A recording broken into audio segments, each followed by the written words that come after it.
right, so this is a really interesting conversation. I'm Faye D'Souza. Thank you for joining us. I'm stepping in for YouTube. And one of the things that we ought to talk about is the time that we spend on YouTube and what that means to the larger society.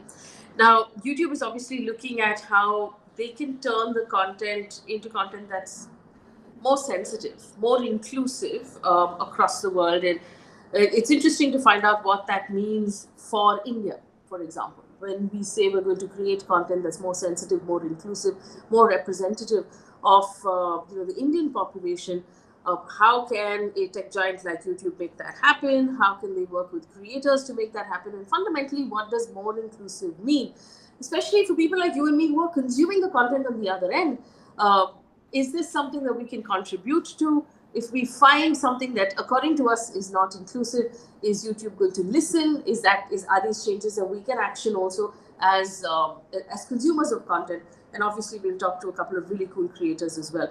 So the idea behind all of this is just to figure out what YouTube plans to do and what the end result is likely to be, and if it is actually going to address the concerns that people have right now. Joining me at this point, Satya Raghavan is the Director of YouTube Partnerships in India. Satya, thank you so much for joining in. Satya works with creators and partners to scale their presence and grow their businesses on YouTube. So a really large sort of role there to play specifically when we talk about what we're talking today. But the big stars on our panel are the creators who are here right now. We have Slayy, you can see them, Slayy Points, Abhyudaya and Gautami are here. Very cool, these guys. 5.5 million subscribers on YouTube and very, very cool content. It is, for me, it's a fan moment to meet them, so I'm really happy. And we also have Mithilesh Patankar, which is what his dad calls him. Everybody else calls him Mythpat. Hello, hi. Hi. That is, in India, we call that the good name. What's your good name? Mithilesh Patankar. Patankar. Popular known as Mythpat is here with his 10.1 million subscribers on YouTube. We're going to talk about, and it's an interesting mix that we've got because Slayy Point has a young audience. It's comedy. It's very millennial. It's very travel. It's very entertainment. And Mythpat has a sort of gaming audience as well. So what does being inclusive mean in these two spaces? And that's the interesting question to ask. But let me start with Satya. Satya, YouTube obviously has grown by leaps and bounds, and I'm sure you have excellent numbers for what you guys have managed to do over the last 2 years in the lockdown as well. Tell us what this means. If you look at geographies in India, how have you spread across the board? How do you have, what does your audience in India look like right now? Who are the people on YouTube? Yeah, and thanks, Faye. It's a real pleasure to be here with you. I have been a fanboy of your show on YouTube, and I just can't believe it that I'm now going to be on it. It's a huge day for me today. I'm going to go and then tell my daughter and wife that this is what I pulled off today. But I would love to take a step back and try and tell you how YouTube and video are actually now becoming the gateway to the internet in India. Right. So if you actually look at the internet cup of India, it's either half full or half empty, depending on which way you look at it. Right. We've got ostensibly 1.2, 1.3, 1.4 billion people out there. And at this point of time, the internet reaches about 600 plus, depending on which report you kind of refer to. And overwhelmingly, a large part of those 600 million plus people are on video. A lot of them enter the internet first by clicking on the YouTube logo or other video platforms, because that's really become the gateway to the internet, right? And we've been blessed, right, as a country for all the tailwinds that we've seen because of the telco revolution, all players coming in and making data so accessible, and all of that happened over 2016, 2017, 2018. Prior to that, obviously, YouTube and the internet was a metro phenomena. It was mainly in the cities of Bombay, Delhi, Bangalore, Hyderabad. And this is around 2013, 2014. And at that point of time, there were probably only 100 million people who were connected to the internet. So in these last 6-7 years, we have literally grown 5-6x, right? In that sense, the first set of growth beyond these metros happened in some of the South Indian languages. So you would then see, and I know you're beaming, Faye, because you're from that part of the country too, as I am. But we really saw, Tamil Nadu, Kerala, Karnataka, Andhra Pradesh, Telangana really pick up this entire YouTube phenomena. In fact, I still remember the day when the first Tamil comedy video, really came into our consciousness. It was a creator called Ennada Raskalas way back in November 2014. And then South India didn't look back, right, in that sense. As we saw, the entire telco revolution that happened in 2017, and so we saw some of the other languages and other states then start to bloom and blossom. So Bengali, Marathi, Gujarati, really started to emerge as the next frontier of languages. But today, literally any language that you pick up, and I'm going to say this for the nth time, the language of YouTube is your mother tongue today, right? So we've even seen in a place called Tripura, there's a language called Kokborok, which is spoken by, I think, over 1 million people. We are seeing content being created in that language, right? So at this point of time, there isn't a corner of India where people are not creating and obviously consuming. And we see this journey, having a long runway into the future. Satya, just tell me and I know that the numbers are slightly tilted when it comes to everybody on the internet in general, but when we're talking about YouTube, the split of men to women, or the male audience to the female audience, and also among your creators, what are those clear splits like right now? Needs to be much better, both for users and for creators. With users, there's also the issue of exact measurability, because a lot of people might use the same mobile phone in a house, so it might get attributed to let's say a man or a woman. But we also then are able to filter what content is being consumed and come up with good estimates. But at this point of time, we have also seen that if you look at India as a whole, that number obviously needs to be a lot better, right? From a women or a female consumption point of view. It is slightly better in different areas of the country. And we're understanding that also a lot better. It is slightly better for certain areas like food or beauty or music, so we are always trying to figure out how we can improve this balance. Among creators, it's actually much better. There are a lot of women creators, much more than we thought there would be as time progressed. It's much better, but we need a lot to do. So, for example, last year we ran a program in Tamil Nadu called She Creates, where we were just encouraging women creators to put their best foot forward, learn a little from us, get inspired by other creators. But we need to do a lot, right? And it's just well begun is half done at this point of time. I'm smiling because you finished that whole answer without giving us a single number. Oh, yeah, right. So that's me. So my understanding is, and this is unfortunately the global number, I can't find the India number, it's 72% male. The US specific is about 62% male. I'm assuming in India also, the internet in general tends to be about 75-25 between men and women. A lot of times, most large apps and platforms also reflect the same kind of numbers. But let me bring in the creators at this point. So the two of you at Slayy Point, very interesting content. Where you're doing a lot of comedy, you're doing a lot of satire, things like that. How do you make it more diverse for your audience base? How do you make it more sensitive? Is there something you keep in mind when you're creating your content? Yes, definitely. We feel that it's a huge responsibility because so many people are watching you. But at the same time, it's also a basic necessity to make sure that you're making content in a way that considers the sensitivities of people from all walks of life. And the question of inclusivity for me comes from the fact that since so many years, there's been this constant portrayal of us versus them and this othering of people who are deemed to be different, quote unquote, obviously. And hence on our channel, we make sure that nothing and no one is excluded or talked about in a way that is different solely on the basis of their orientation or caste or disability or something like that.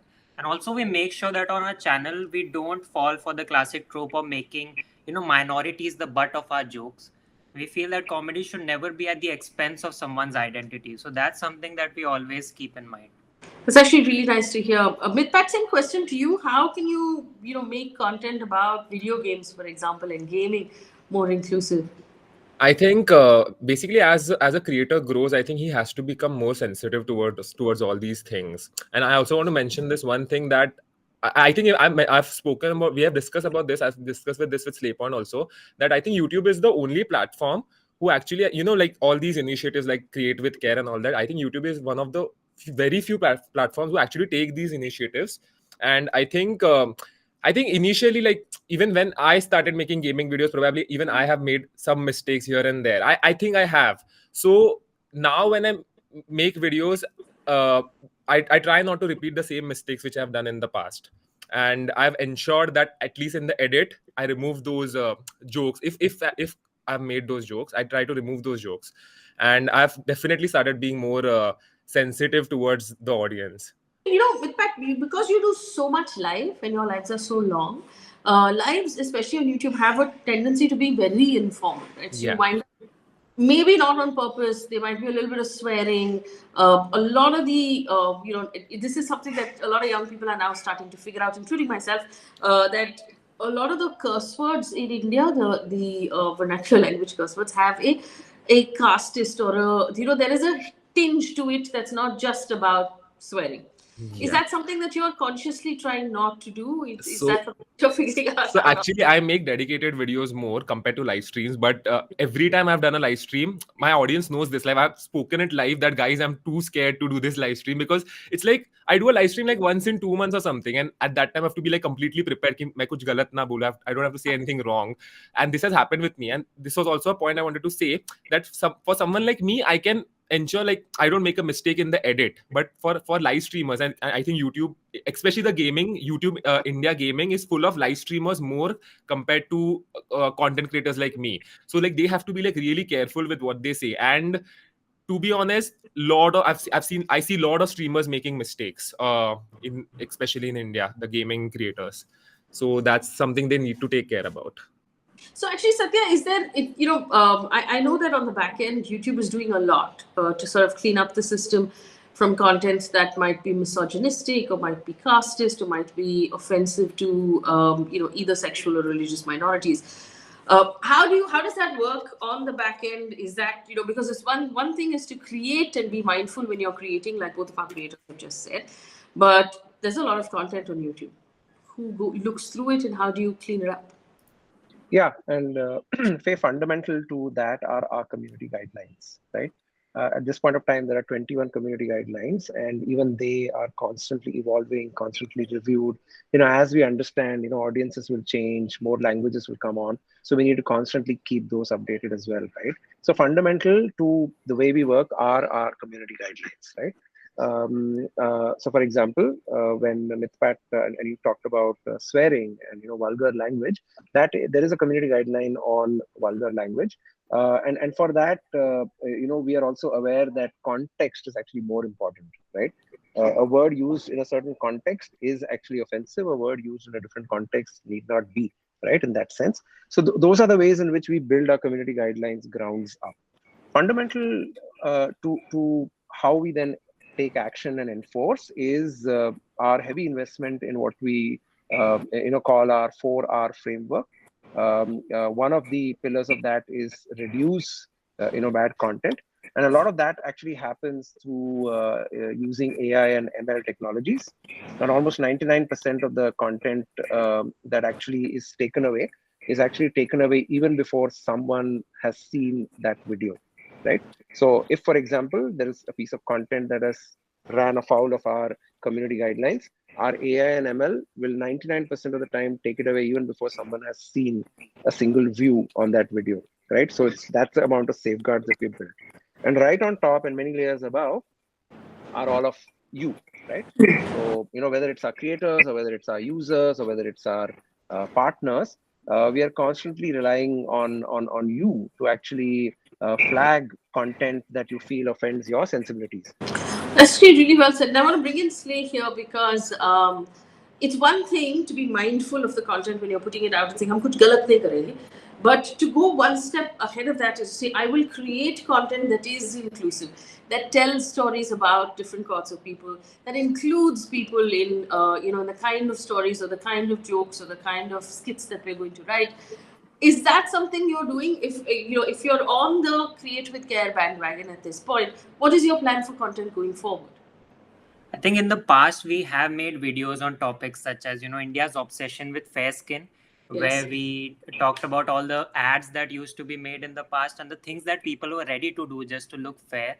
But at the end of the video we made sure to give a message. So this is what we plan to do in the future as well: take up these topics, address them in a light-hearted manner so that it can be consumed by the masses and people also learn from it something. Mythpat, same question to you. Is there content that you're looking at creating that will be sort of more inclusive from the get-go and the manner in which it is created?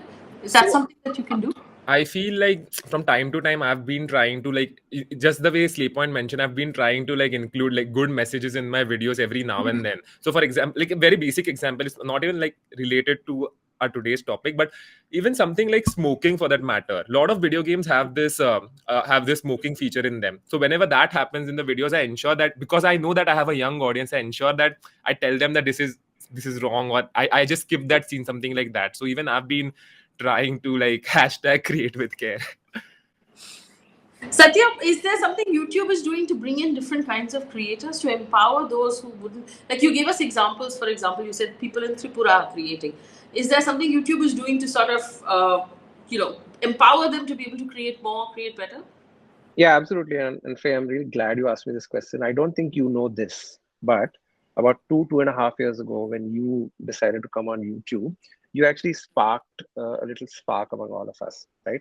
Because when we saw you coming in, it was not Faye D'Souza starting a channel, but it was a different voice that now has come onto the platform, one that is looking at news in a very different manner, right?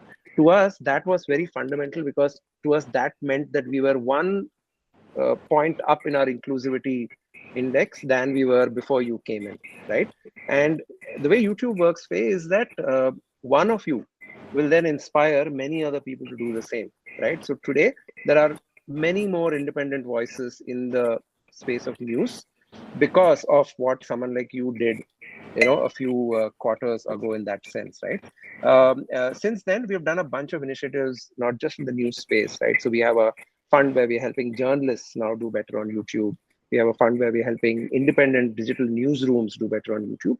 But we also look at many other ways in which we can define inclusivity, right? So if you look at content either created by LGBTQIA creators or content created for LGBTQIA audiences, periodically we run something called the Pride Academy, where we work with creators, and we actually tell Pride creators that how can you do better.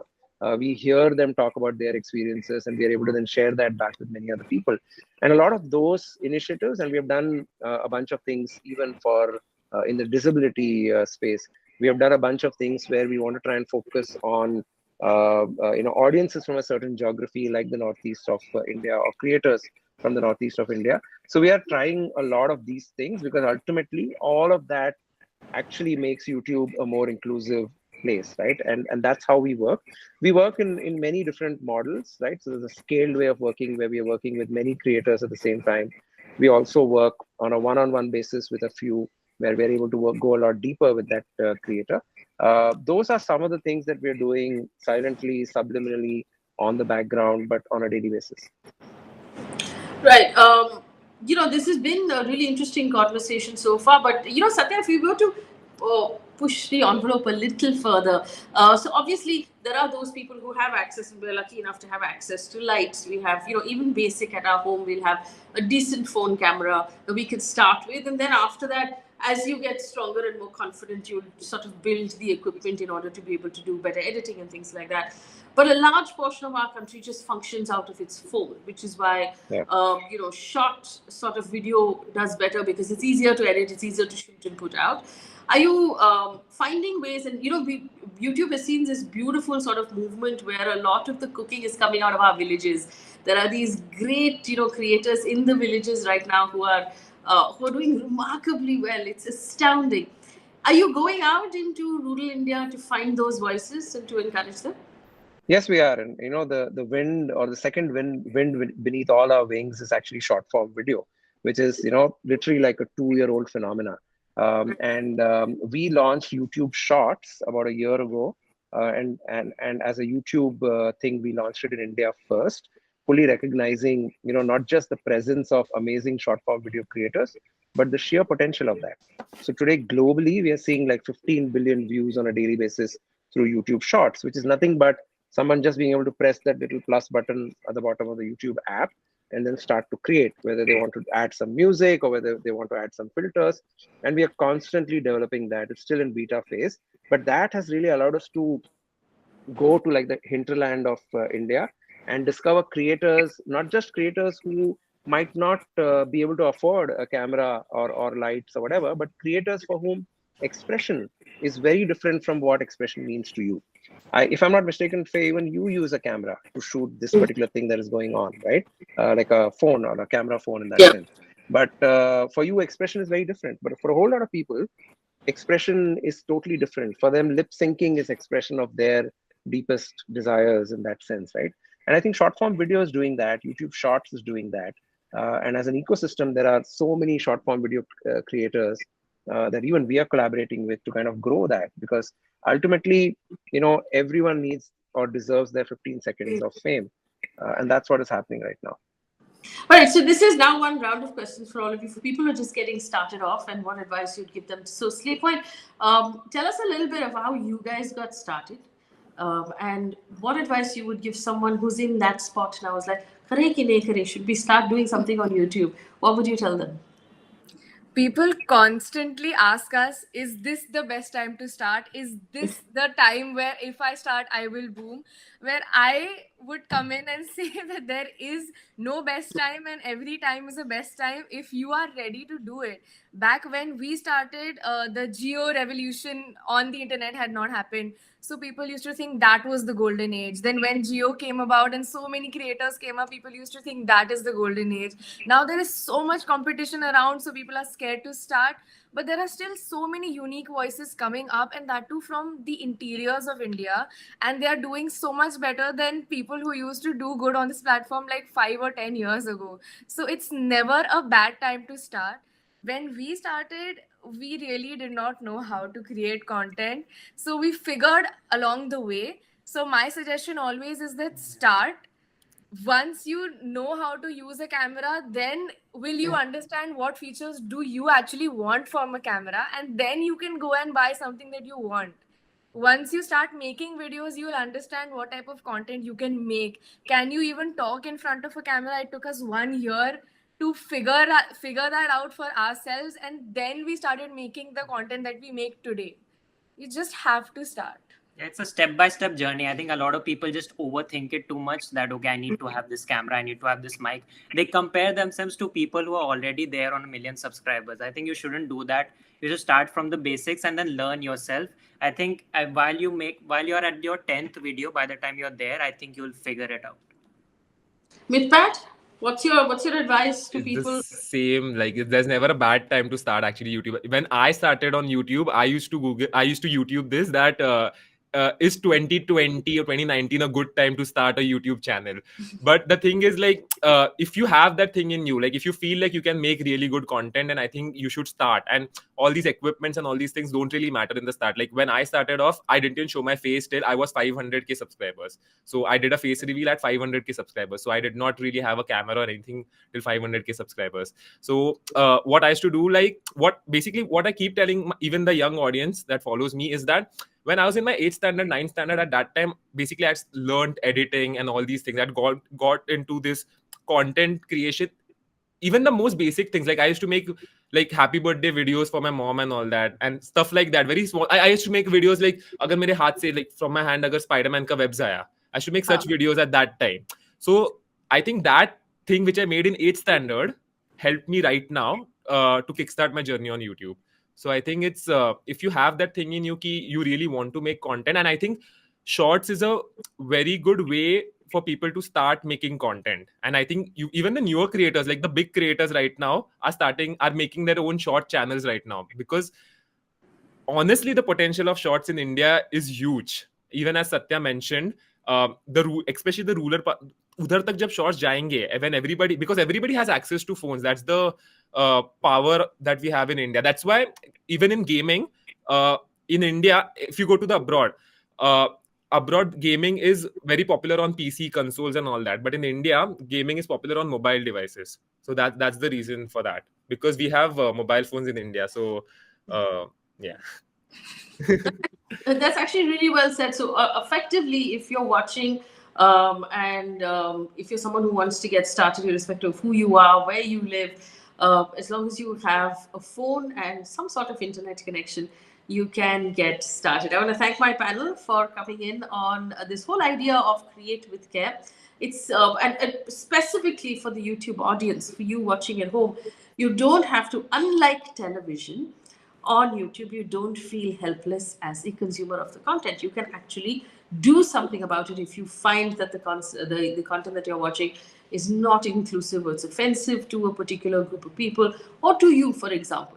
You can actually use the various mechanisms made available to you by YouTube to flag it to the team, to flag it to YouTube and say, hey, this is not okay. I think you should take a look at it. And it's really by the power of the subscribers and the users on YouTube that difference can be made. All right. So I'm going to leave you guys there. Thank you so much for joining us. Satya, Slayy, and Mythpat, it's a pleasure to have this conversation with you. And hopefully we'll be speaking very soon about the success of Create with Care.